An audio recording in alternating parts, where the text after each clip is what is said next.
अब इससे क्या हो गया?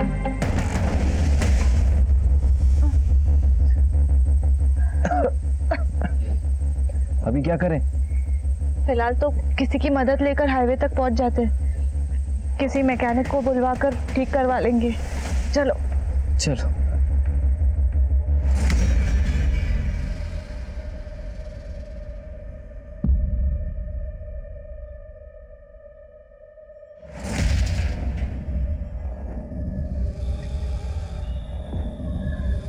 हाँ 2 सेकेंड।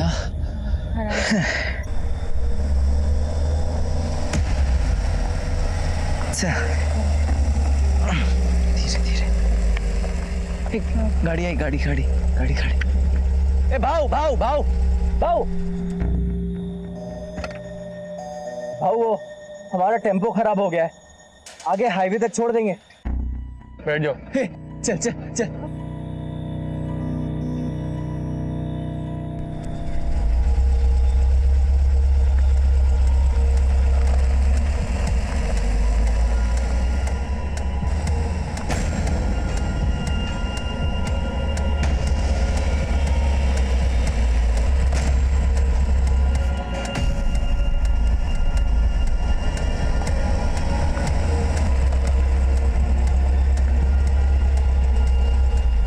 काय झालं भाऊ? क्या हुआ? भाऊ नीचे उतरो। ए भाऊ, भाऊ भाऊ भाऊ लेके। नहीं अंजलि, अंजलि को बेटी, अंजलि, अंजलि, क्या कर? नहीं बच्चे को छोड़, पैसे ले लो, लेकिन हमारी बच्ची को छोड़ दो। भाऊ नहीं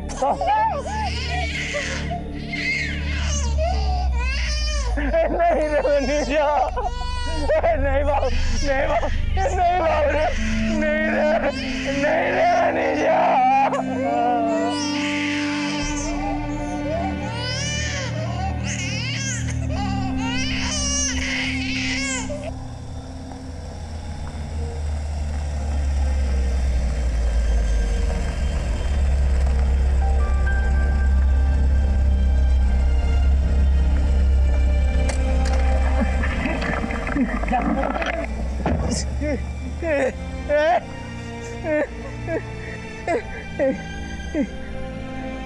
मनीषा ठीक है।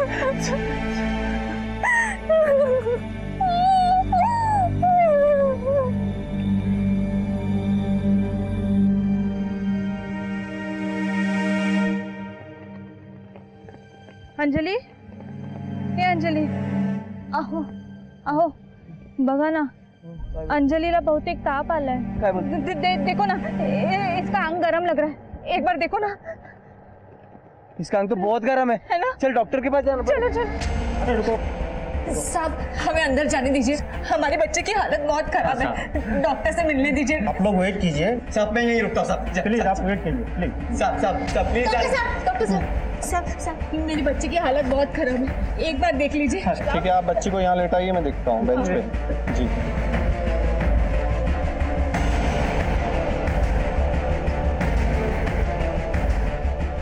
I am sorry, she is dead. Anjali उठ अंजलि उठ, अंजलि उठ, अंजलि उठ रे, अंजलि।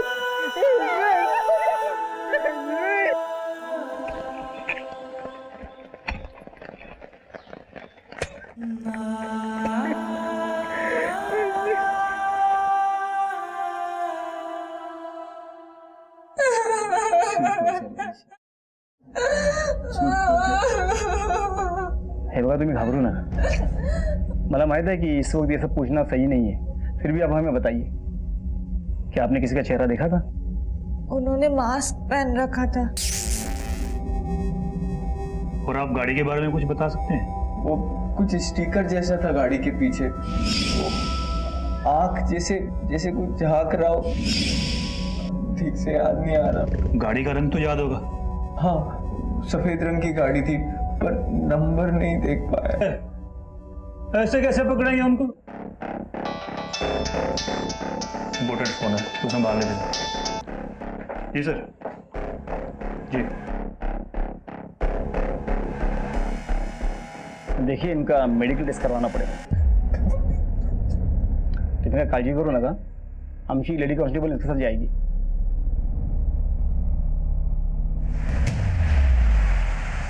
संजय, बोला. मैंने अपने फोन में आपके बचपन की डीपी लगाई है. क्यों? कितने क्यूट दिख रहे हो. मैं चाहती हूँ कि मेरा होने वाला बेबी तुम्हारे जैसा दिखे. तुम क्यूट और प्यारा. अच्छा.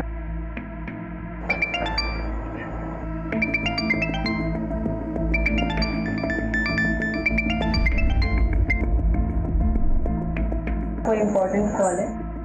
तुझ्यापेक्षा काही इम्पॉर्टंट नाही. आणि आता मी माझ्या बायकोची आणि होणाऱ्या मुलाची सेवा करतो. Meetings cancel.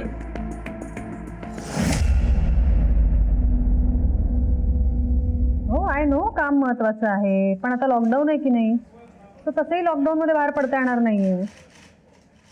नाही मित्राकडे तर नाहीच नाही. बरं एक मला फोन येतोय, मला फोन ठेवायला लागेल. And no means no, you are not going. Hello जी जी हम पहुंचते हैं. बरवे चलो, नासिक मुंबई हाईवे पे एक लाश मिली है.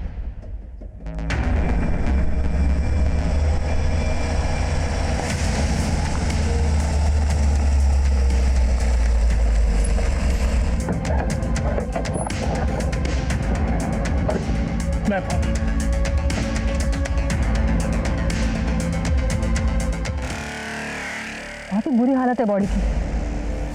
किसी ने शायद बड़े पत्थर से वार किया है. वाघमारे जरा आजूबाजू बघा काही सापडतंय का. मॅम. सगळीकडे बघा नाही. हो मॅम. इसकी तो गर्दन भी मुड़ी हुई है. बरवे ये वार इसीलिए किया गया ताकि बॉडी की शिनाख्त ना हो सके. मैम ये देखिए, आपका अंदाजा बिल्कुल सही था मैम. फिर ताबत दिया और फॉरेंसिक को भेज दो. अच्छा ये बॉडी के जेब में कुछ आइडेंटिटी कार्ड या फिर कागज मिले. नहीं मैडम, कुछ भी नहीं मिला था, लेकिन एक गाड़ी पार्क है मैडम. बरवे बघा जरा. Yes ma'am.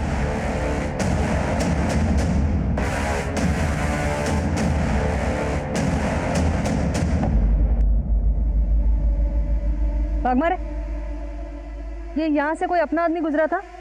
नहीं मैम, कोई नहीं गया था. ये बारिश की वजह से यहाँ की मिट्टी गीली हो गई है और ये गीली मिट्टी पर सारे निशान पड़ चुके हैं.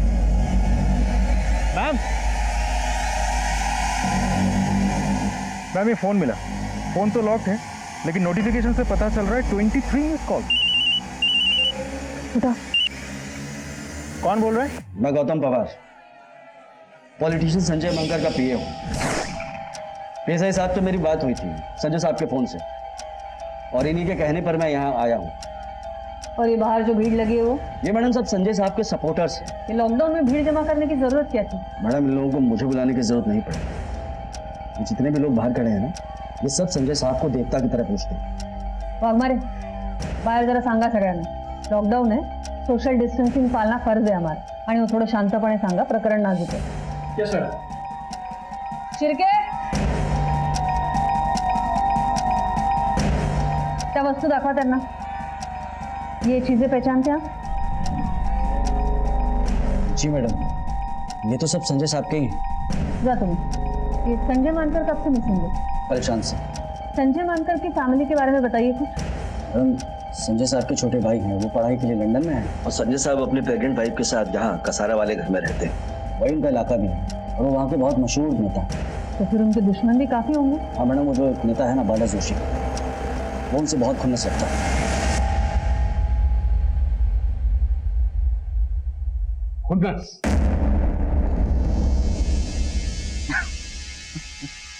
अरे साहेब, मी का खुन्नस ठेवू त्याच्यावर. ना ये जो ये सब लोग हैं ना, वही खुन्नस रखते थे इसके ऊपर. क्योंकि ये संजय मानकर जो है नेता की खाल में भेड़िया था, क्रिमिनल था. आपने तो देखा ही होगा. जब से ये संजय मानकर चुन के आया है, आपके करप्शन रेट में, क्राइम रेट में कितनी बढ़ोतरी हुई. इसलिए जब भी ये मुझे खबर पता चली, मुझे हैरानी नहीं हुई. वो क्यों? वो क्यों? पाप का घड़ा इतना भर गया कि फूटना ही था. जिस रात संजय मानकर की मौत हुई, आप कहाँ थे? और कहाँ रहूंगा, लॉकडाउन चल रहा है, घर पे ही था। ये डॉक्टर साहब कहिए, आपकी रिपोर्ट क्या कहती है? ऑफिसर, ऐसा लगता है कि इसके गर्दन पर किसी धारदार हथियार से वार किया गया है और एक ही बार में इसका गर्दन कटकर झुक गया है। इसका मतलब है मौत वार करने के बाद ही हो गई थी और बाद में सर पत्थर से कुचला गया है।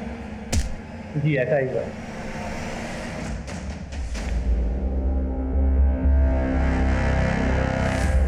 गौतम, तुम कुछ राज की बात बता रहे थे, बोलो।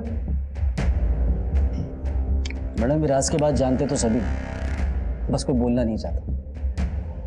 पता है संजय साहब जब 15 साल के थे ना, तब उनके बाबा जगन्नाथ साहब की चप्पल मरम्मत करने की दुकान थी बाजार में। उन दिनों हमारे गांव में जात पात की राजनीति अपने पूरे जोरों पर थी। एक नेता होते थे विश्वनाथ जोशी, अपने बाला जोशी के पिताजी। उन्होंने हमारे लोगों का जीना मुश्किल किया हुआ था। सरकारी नियम होने के बावजूद भी हमारे लोगों को ये ऋण समिति और सहकारी बैंकों से अपने खेती के लिए लोन मिलना मुश्किल हो गया था। और इसी बात की शिकायत जगन्नाथ साहब ने जिला परिषद में की। माफ करना भाव, मुझे परवाह नहीं है कोई अंजाम की, न तो शिकायत वापस करने की गुंजाइश। और हाँ, मेहरबानी करके हमारे औकात की बात न करें। विश्वनाथ जोशी ने संजय साहब के पिताजी की सरेआम बेइज्जती की, जो वो बर्दाश्त नहीं कर पाए और उन्होंने खुदकुशी कर ली। तो हमारे लोगों ने उन्हें अपना लीडर बना दिया और वो हमारे रॉबिन हुड बन गए। बस वहीं से जोशी खानदान के पतन की शुरुआत हुई। ठाकुर, तीमानकर केस की फाइल आना। देखिए, हम आपकी हालत समझ सकते हैं, लेकिन इस इन्वेस्टिगेशन को आगे बढ़ाने के लिए हमारे लिए जानना बहुत जरूरी है कि आपके पति संजय मानकर जी को किसने मारा। आपको किसी पे शक? सर, मुझे तो यकीन ही नहीं हो रहा, इतने अच्छे इंसान को कोई कैसे मार सकता है।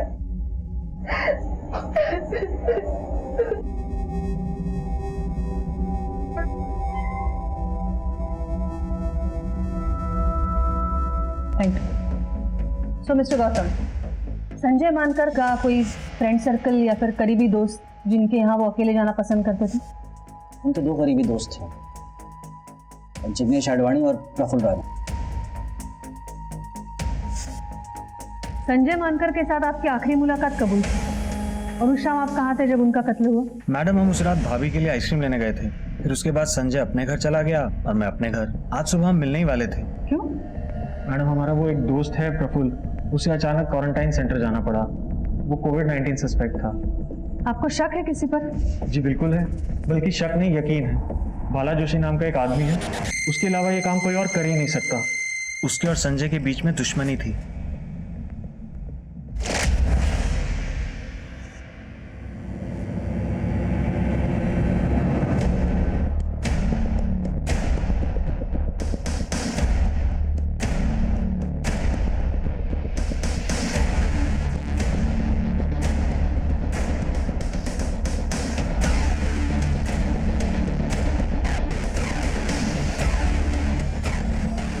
अंजली, हे बघ, मी तुझ्यासाठी काय बनवले, खाएगी ना? तू काय करतेस मनीषा? खाली। तू काय करतेस मनीषा? अरे शंकर, मैंने ये अंजलि के लिए बनाया है। वो अगर आज हमारे साथ होती तो पहली बार कुछ खाती, उसका अन्नप्राशन होता। ये ले, मैं खिला देती हूँ उसको। सुनना खाएगी ना? वो नहीं, अरे ती गेली, चली गई।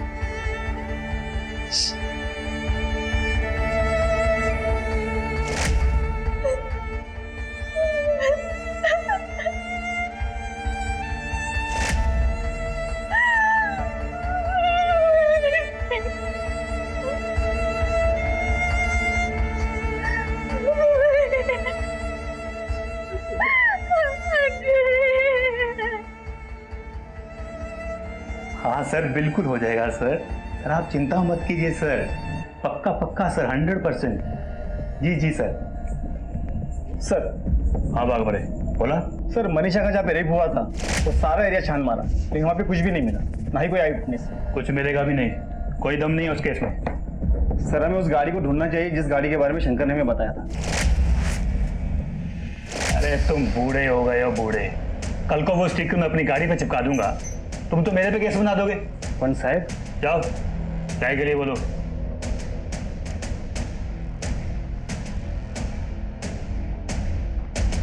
मैम बाला जोशी के पास कत्ल करने का स्ट्रॉन्ग मोटिव है, मुझे ऐसा लगता है। वैसे मैंने पूछताछ की तो पता चला कि लॉकडाउन की वजह से वो घर पे ही था, घर से बाहर वो कहीं निकला ही नहीं। उसके कॉल रिकॉर्ड भी मैंने चेक किए, कुछ भी सस्पिशियस नहीं निकला। लेकिन हाँ, जिस तरीके से वो बात कर रहा था, मुझे ऐसा लग रहा था कि वो शायद हमसे कुछ छिपा रहा है। और ये संजय, उसके कॉल रिकॉर्ड से मिला है कुछ? मैम संजय मानकर के कॉल रिकॉर्ड से एक इंटरेस्टिंग बात पता चली है। जिस शाम उसका कत्ल हुआ उससे कुछ ही देर पहले उसने एक पर्टिकुलर नंबर पे 2 बार फोन किया था, लेकिन वो नंबर उसके कॉन्टैक्ट लिस्ट में सेव नहीं था। मैंने खुद ट्राई किया, वो फोन अभी भी स्विच ऑफ आ रहा है। बरवे पता करो ये नंबर कहाँ से खरीदा है। जाहिर है इसी क्राइम के लिए ये नंबर खरीदा गया है। और ये बाला जोशी पे कड़ी नजर रखो, खबरियों को एक्टिवेट करो। Right ma'am.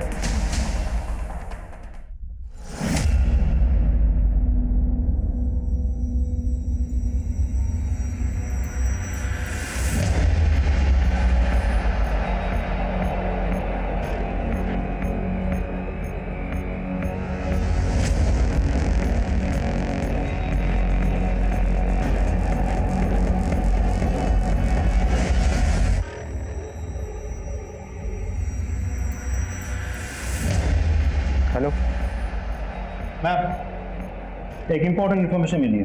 बाला जोशी ने हमसे झूठ कहा था कि वो लॉकडाउन के दौरान घर पे ही था। तो फिर ये जाता कहाँ है? अपने खास दोस्त सुदामा गांव पर रहता है, दोनों मिलकर जम के रात को पार्टी करते हैं। सुना है सुदामा के घर पे दारू का बड़ा स्टॉक है। क्या उन दोनों ने उस रात भी पार्टी की थी जिस रात संजय मानकर का कत्ल हुआ था? जी मैम। या सुदामा गांवकर घेऊन या जरा।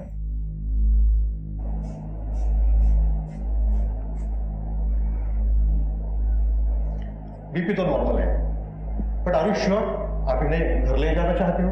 डोंट वरी डॉक्टर, मैं और मेरी बहन मॉम का अच्छे से ख्याल रखेंगे। God bless you my son.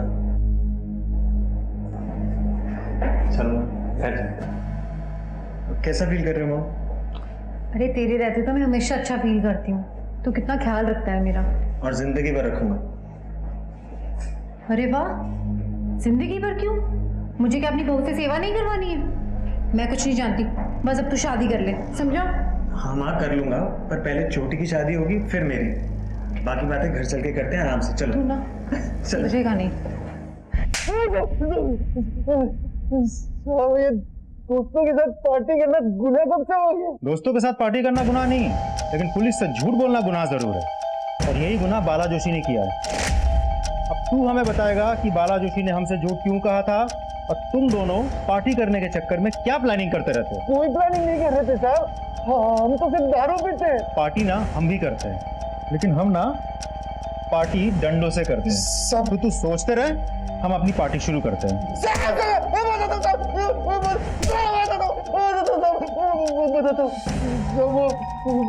बाला संजय मानकर को मरवाना चाहता था साहब, और तो उसके लिए वो उसने कॉन्ट्रैक्ट किलर प्रकाश मानसेकर को सुपारी भी दी थी साहब। वो संजय मानकर बहुत खतरनाक और शातिर है, उसे भनक भी लग गई या वो बच गया तो हमें वो सीधा नर्क भेज देगा, इसलिए काम बहुत सावधानी से करना। वो सब में वो मेरा मोबाइल यूज करता था साहब, और ताकि उसके ऊपर कोई शक ना हो सर, इसलिए। चल नहीं मिला। मैम बाला जोशी फरार हो गया, उसका पूरा घर छान मारा हमने, लेकिन इधर कोई नहीं है। चाचा फोन ट्रैक करा, सबसे पूछताछ करो, उसके रिश्तेदार, जानने पहचानने वाले सबसे पूछो। उसका इस तरह भाग जाना जाहिर करता है कि उसका संजय मानकर के कत्ल में हाथ है। एक होल्ड करा 1 मिनट। Hello, what? जी हम अभी पहुंचते हैं। बरवे, हाईवे पे एक लाश मिली है, तुम्हें डायरेक्ट तुझे पहुंचा।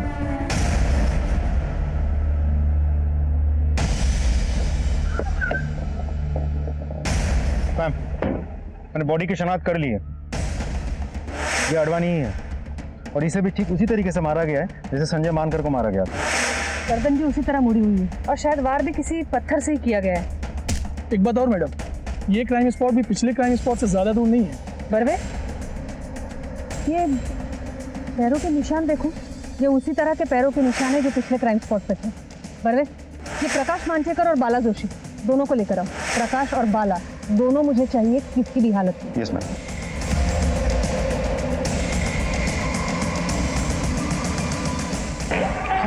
मैम, मैंने हर जगह पूछताछ कर लिया। प्रकाश मांचेकर उसी दिन से गायब है जिस दिन संजय मानकर का कत्ल हुआ था, और उसका फोन भी स्विच ऑफ आ रहा है, और बाला जोशी का भी कुछ पता नहीं चल पा रहा मैम। इन दोनों को आसमान खा गया, धरती निकल गई। बाला जोशी के घर वालों पर तो हमने नजर रखी थी, प्रकाश मांचेकर के घर पे कौन कौन है? उसकी वाइफ है मैम, जो कि फिलहाल प्रेग्नेंट है। इसका मतलब है वो अपनी वाइफ से कांटेक्ट करने की कोशिश तो जरूर करेगा। वैसे उसके घर पे हमारी नजर है, और वाइफ के फोन को भी हमने सर्विलेंस पे डाल रखा है। आपको लगता है मैम कि दोनों केसेस में प्रकाश इन्वॉल्व हो सकता है? बिल्कुल हो सकता है। ये दोनों कत्ल का पैटर्न सेम है, दोनों गहरे दोस्त भी हैं। इन दोनों को मारने की जरूर कुछ खास वजह है। बाला जोशी और जिग्नेश अडवाणी दोनों में दुश्मनी है क्या? मैम, बाला जोशी वाले एंगल पे तो मैंने खबरियों को काम पे लगा दिया है, लेकिन मुझे एक अलग ही डिस्प्यूट के बारे में पता चला। कौन सा डिस्प्यूट? कि जिग्नेश अडवाणी का एक बहुत बड़ा रेस्टोरेंट कम होटल है हाईवे पे। उसी की जमीन पे जिग्नेश का किसी घनश्याम पुरोहित नाम के बहुत बड़े बिल्डर के साथ पिछले कुछ सालों से डिस्प्यूट चल रहा है। बड़े ये जिग्नेश अडवाणी के डिस्प्यूट के बारे में उसके घर वालों से पता लगाना चाहिए। Yes ma'am. Let's go.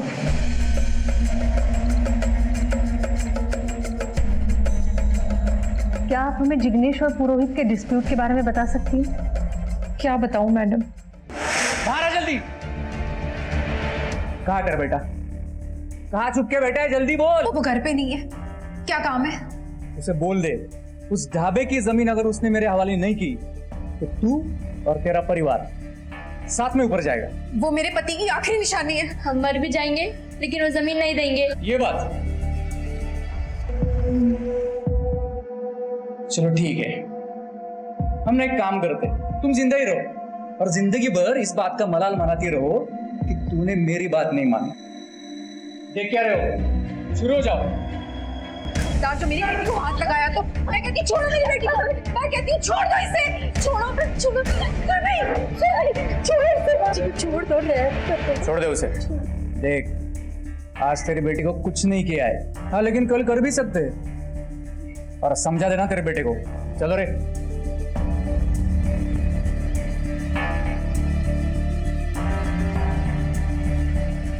माँ, वो पुरोहित, क्या हुआ माँ? ये उस पुरोहित ने किया?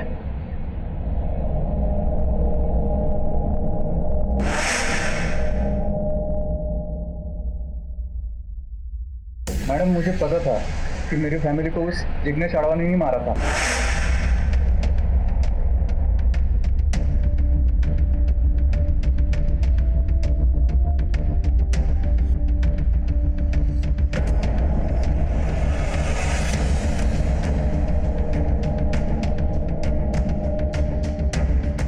लेकिन ये बात मैं दुर्भाग्य से कोर्ट में साबित नहीं कर पाया। तो तू कैसे बच गया? वो मैडम, मुझे दूध से एलर्जी है ना, तो मैंने दूध नहीं पिया और मैं बच गया। तू इतने यकीन के साथ कैसे कह सकता है कि तेरे फैमिली को जिग्नेश नहीं मारा है? हाँ, मैं नहीं मारा है तेरी फैमिली, लेकिन अफसोस ये सब जानकर भी तू कोर्ट में कुछ साबित नहीं कर पाएगा। और हाँ, एक बात और कान खोल के सुन ले, हमारी जमीन के बारे में एक बार और सोचा ना तो तुझे भी तेरी फैमिली के पास पहुंचा दूंगा। बस उसके बाद मैंने उस जमीन को बुला दिया और वो प्रोजेक्ट भी बंद कर दिया। इतनी जल्दी हार मान गया? अगर तेरे खिलाफ मुझे एक भी सबूत मिला तो मैं तेरी ऐसी हालत करूंगी कि अफसोस करने के लायक भी नहीं रहेगा तू। और एक बात याद रख, प्राइम सस्पेक्ट है तू हमारा।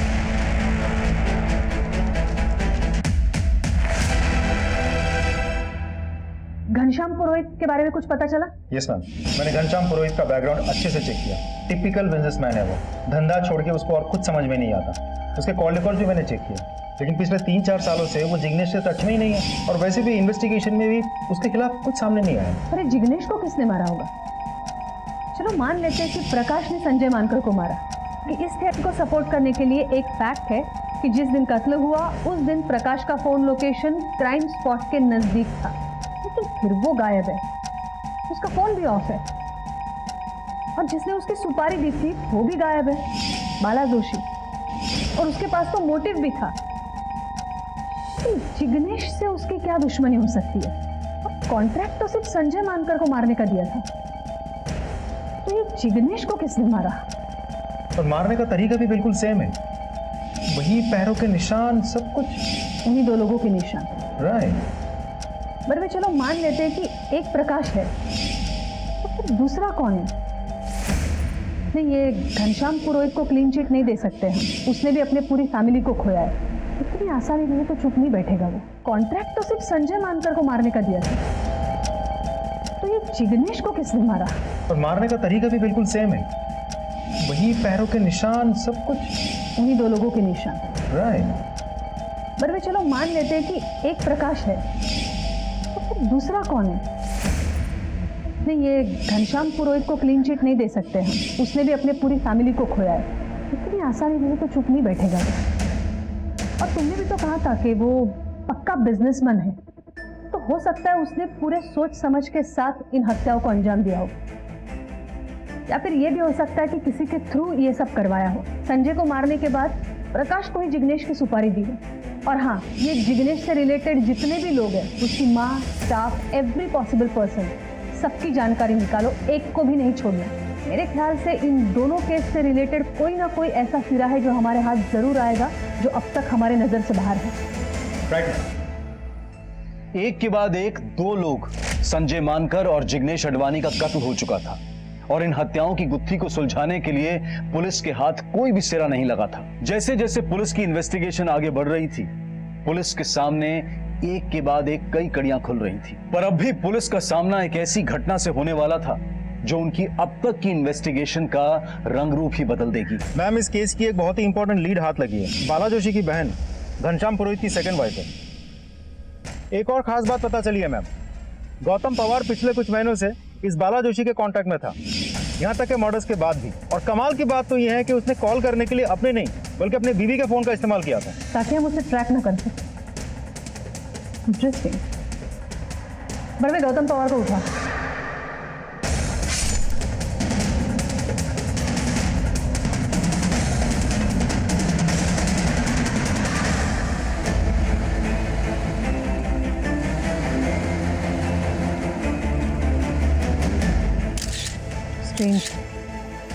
बरवे, इसका भी सर पत्थर से कुचला गया है, गर्दन भी मुड़ी हुई, ठीक उसी तरह जिस तरह संजय और जिग्नेश को मारा गया। और ये देखिए, बिल्कुल वैसे ही पैरों के निशान। बरवे, एक बात नोटिस की तुमने? ये मिट्टी यहाँ डाली गई है और फिर पैरों के निशान बनाए गए। यू राइट मैम, क्योंकि बारिश की वजह से आसपास की मिट्टी तो गीली है, लेकिन ये तो कंक्रीट है। यहाँ पैरों के निशान देख के लग रहा है कि किसी ने जानबूझ के यहाँ मिट्टी डाली है और फिर पैरों के निशान बनाए हैं, ताकि इन्वेस्टिगेशन को मिसलीड किया जा सके। थँक यू ग मनीषा, तू किती छान जेवण बनवतेस. अगं ताई, त्यात काय थँक्यू, ये तो पड़ोसी धर्म है और आप और आपके पति कोई साधारण काम नहीं कर रहे हैं, आप तो सेवा कर रहे हैं। वो क्या बोलते हैं, कोरोना वॉरियर, कोरोना योद्धा है आप। इस कोरोना की वजह से म्युनिसिपल कॉर्पोरेशन में भी डबल ड्यूटी लगा रखी है। ऐसी मुश्किल घड़ी में तुम हमारे बच्चों को संभाल रही हो, उन्हें खाना खिला रही हो और हमारे लिए भी खाना बना रही हो. खरंच ग, मी तुझी खूप आभारी आहे. ताई, आम्ही तुमचे आभारी आहोत. चल मी येते, मला ड्युटीवर जायचंय. हो हो, सावकाश जावा. हो. मैम, हमने प्लान के मुताबिक प्रकाश की बीवी रेशमा का फोन सर्विलेंस पर रखा था. कल रात को उसे एक अननोन नंबर से कॉल आया था. हमने पता किया तो पता चला कि वो प्रकाश का ही नंबर है. प्रकाश के लोकेशन के बारे में भी हमें पता चल गया है. फिलहाल वो मालेगांव में कहीं रुका हुआ है. मालेगांव पुलिस से बात की तुमने? जी मैम. एक काम करो बरवे, तुम खुद जाकर उसे अरेस्ट करो. ये केसेस सॉल्व होने के लिए उसका अरेस्ट होना बहुत जरूरी है. Right ma'am.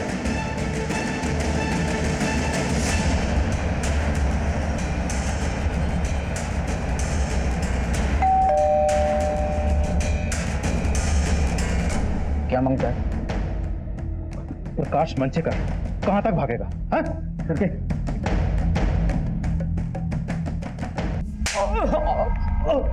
तुम दोनों ने संजय मानकर, जिग्नेश आडवाणी और गौतम पवार को क्यों मारा? नहीं सर, हमने नहीं मारा. मतलब संजय को मारने की सुपारी मैंने दी, मैं मानता हूँ, लेकिन बाकी दोनों के बारे में वाकई कुछ नहीं पता. मैंने संजय की सुपारी दी, इसको दी.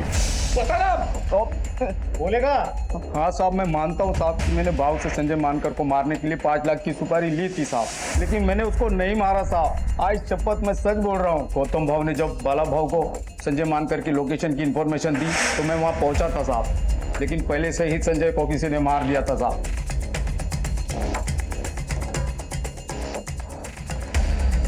मैंने संजय की लाश को वहाँ देखा, लेकिन वहाँ बहुत ज्यादा अंधेरा था, मैं ठीक से कुछ देख तो नहीं पाया। अब मैंने नहीं मारा था। तो फिर शहर छोड़ के क्यों भागा था? ओह मैडम, मेरे मन में लालच आ गई थी। बाव से मुझको कुछ पैसे और लेने थे, मैं वो लेना चाहता था, इसलिए मैं भी उसी रात को यहाँ से भाग गया था। मैं तू क्यों भागा था? मैं डर गया था मैम। मतलब जब आपने सुदामा को अरेस्ट किया तो मुझे पता चल ही गया था कि एक ना एक दिन आप मुझ तक पहुंच ही जाएंगे और आपको पता चल जाएगा कि संजय की सुपारी मैंने ही की। जिग्नेश अडवाणी के कत्ल के बारे में क्या जानता है? जिग्नेश के कत्ल के बारे में तो कुछ नहीं जानता मैम, मैंने कुछ नहीं किया। ये पुरोहित तेरा रिश्तेदार है, बहनों ही है ना तेरा? हाँ वो बहनोई तो है मैम, लेकिन वाकई मुझे कुछ नहीं पता, मैंने कुछ नहीं किया उसको। गौतम पवार तो तेरा ही जासूस था, फिर उसे क्यों मरवा दिया? मैं उसे क्यों मरवाऊँ गौतम को? गौतम तो मेरे लिए काम करता था मैम, मैं क्यों मरवाऊँ? आज शपथ में मैं भी कुछ नहीं जानता।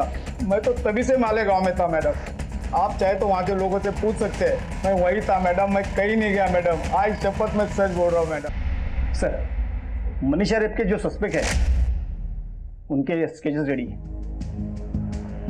अरे यार, तुम अभी तक उसी लेवल पे अटके हुए हो, इसीलिए तुम्हें अभी तक प्रमोशन नहीं मिला। तुम एक काम करो, ये फाइल लो, घर जाओ, आराम से केस सॉल्व करो। पन साहब, अरे क्या सर? हाँ सर, जय हिंद सर। हाँ पहुंचते हैं सर। Okay sir. नेताजी की ड्यूटी पे जाना है, इससे मिलता है प्रमोशन। ये तुम्हारे बेकार के रेप केस है नहीं। चलो गाड़ी के लिए बोलो, अरे गाड़ी के लिए बोलो।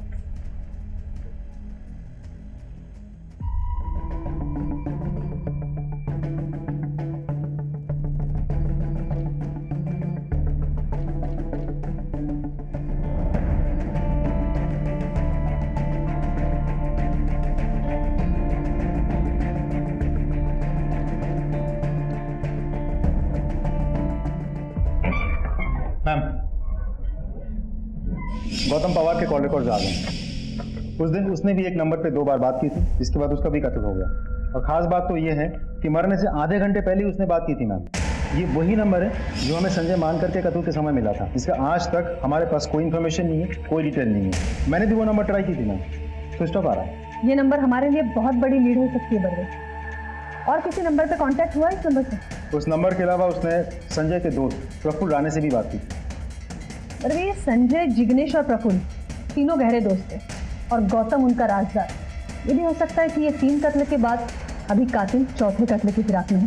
हो तो सकता है मैम, लेकिन कारण समझ में नहीं आ रहा है। कोई क्यों करेगा? कारण कुछ तो बड़ा है बरवे।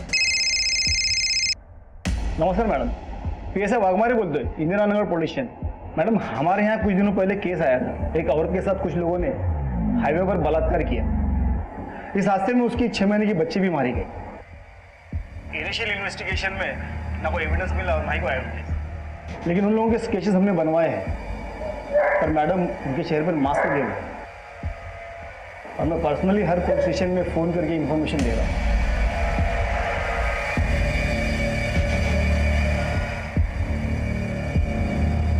ओके, आप हमें स्केचेस भेज दीजिए। Thank you madam, thank you very much. Barve, काम करा, ये तीनों दोस्तों के CDR मुझे चाहिए। जी मैम। और एक बात, संजय मानकर के कत्ल से 1 महीना पहले की। हो जाएगा मैम, लेकिन कोई खास बात? और ये प्रफुल्ल राणे को कांटेक्ट करो इमीडिएटली। Okay ma'am.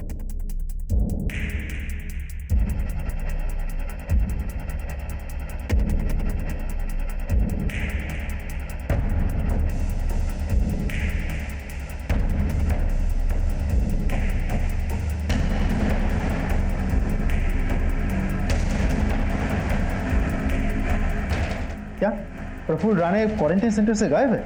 कब से? सर, आज शाम को ही मैंने दवा दी थी, उसके बाद मैं कब कहाँ गायब वो कुछ पता ही नहीं। मुझे आज पूरे दिन की CCTV फुटेज चाहिए, अभी इसी वक्त।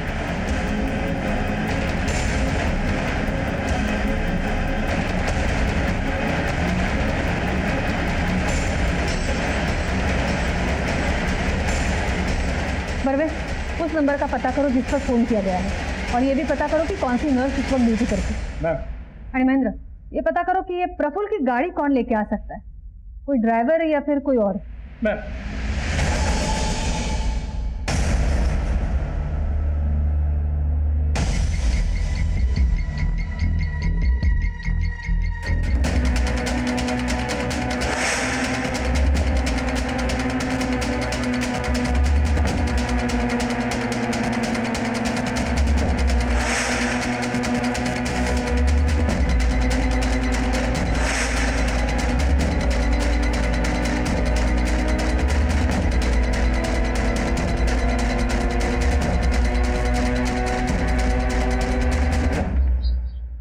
मी तर कालपासून ड्युटीवर गेलेली नाही आहे. वो एक्चुअली मुझे फूड पॉइजन हो गया है. घर का खाना खा के फूड पॉइजनिंग कैसे हो सकता है? और वैसे भी लॉकडाउन की वजह से सारे होटल्स बंद है. आपने खाना कहाँ से मंगवा लिया था? बाहेरून मागवलं नव्हतं. वो मेरी पड़ोसन है ना, मनीषा चौहान, उसने मुझे खाना दिया था और मैंने वही खाया था. उसने आपको खाना क्यों दिया था? सब वो मेरे बच्चों की आजकल बहुत देखभाल करती है और ती त्यांना जेवायला पण घालते.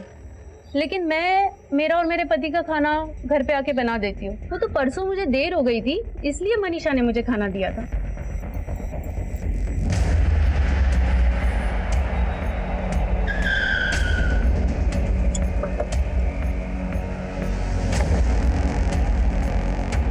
तू ये प्रफुल्ल का ड्राइवर? प्रफुल्ल कहाँ है? मालूम नहीं सर. तू ऐसे नहीं मालूम. बोल सर बताता हूँ सर. बोल. सर वो मैम. समझ. प्रफुल्ल का फोन ट्रैक हुआ? Yes ma'am. उसकी लोकेशन इस वक्त देवलाली के पास में है. कल रात में उसने अपने ड्राइवर को फोन भी किया था, जो रात के अंधेरे में क्वारंटीन सेंटर के बाद प्रफुल्ल की गाड़ी को छोड़ करके चला आया था. उसके ड्राइवर से एक बात और पता चली मैडम. उसने बताया कि प्रफुल्ल का देवलाली में एक फार्म हाउस भी है.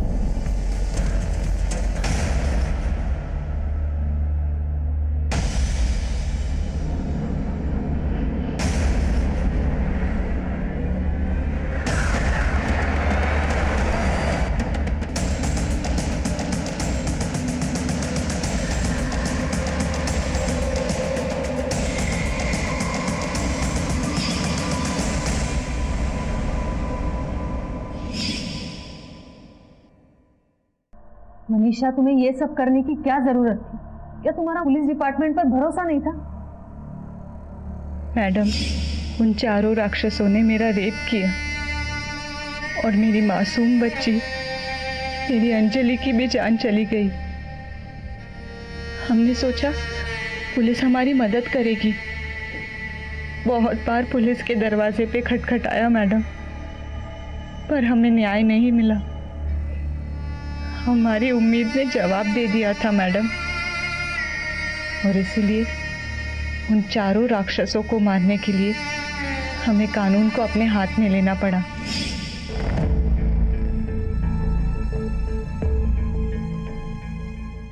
तुमने उन्हें पहचाना कैसे? जिस दिन उन राक्षसों में से एक राक्षस हमारी बस्ती में राशन बांटने आया, उस दिन मैं उसे पहचान गई.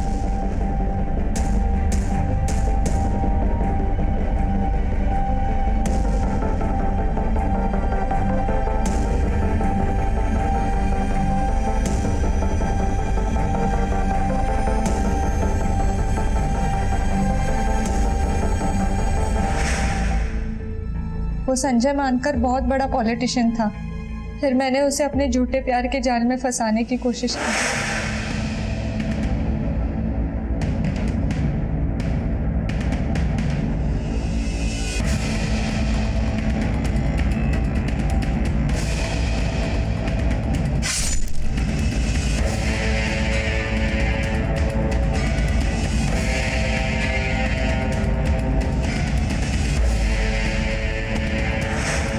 हमने पता करने की कोशिश की कि उस रात संजय के साथ और कौन कौन था.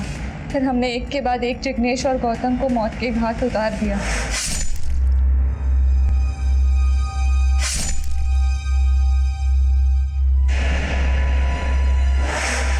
अच्छा, प्रफुल्ल बच गया, वरना हमने तो उसे भी मारने का प्लान बना लिया. मनीषा और शंकर, इतना अफसोस हो रहा है तुम्हें देखकर. एक अजीब सा सिलसिला शुरू हो चुका है. विक्टिम्स क्रिमिनल बन रहे हैं और क्रिमिनल्स विक्टिम।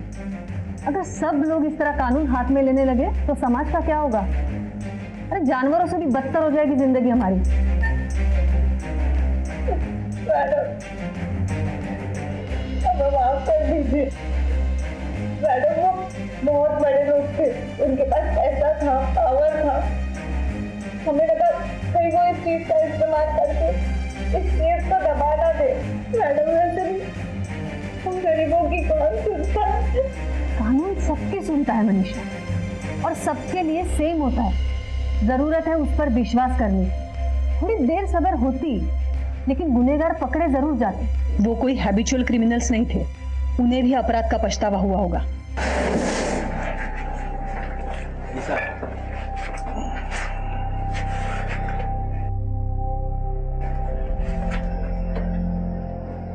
यार कल रात जो हुआ वो अच्छा नहीं हुआ। पता नहीं क्या हो गया था, हम सब राक्षस बन गए थे। हाँ यार, हम सब राक्षस बन गए हैं। देख, मुझे भी बुरा लग रहा है, लेकिन क्या कर, बुरा सपना समझ के भूल जाते। क्या हम कभी इस गेट से बाहर निकल पाएंगे? हर इंसान के अंदर एक राक्षस छिपा हुआ होता है जो हर पल बाहर आना चाहता है, लेकिन हमारी शिक्षा, हमारे संस्कारों की मदद से हम बचपन से उस राक्षस को अपने अंदर दबाए रखना सीखते हैं। पर हमारा गुस्सा और बदले की भावना हमारे अंदर दबे हुए राक्षस को बाहर आने के लिए प्रेरित करती है। संजय मानकर, जिग्नेश अडवाणी और प्रफुल्ल राणे ये कोई हैबिचुअल क्रिमिनल्स नहीं थे, लेकिन उस रात नशे की हालत में उनके अंदर का राक्षस बाहर आ गया और वो एक घिनौना गुनाह कर बैठे। वैसे ही मनीषा और शंकर के अंदर दबी बदले की भावना ने उनके अंदर के राक्षस को हवा दे दी। ये राक्षस आपको जुर्म के ऐसे रास्ते पर लाकर छोड़ता है जहां से वापस आना मुमकिन नहीं होता। अब मैं अनूप सोनी आपसे विदा लेता हूं, फिर मुलाकात होगी क्राइम पेट्रोल सतर्क में एक और नए केस के साथ। तब तक अपना और अपने परिवार का ख्याल रखें, सतर्क रहें, सुरक्षित रहें और देखते रहें क्राइम पेट्रोल सतर्क। जय।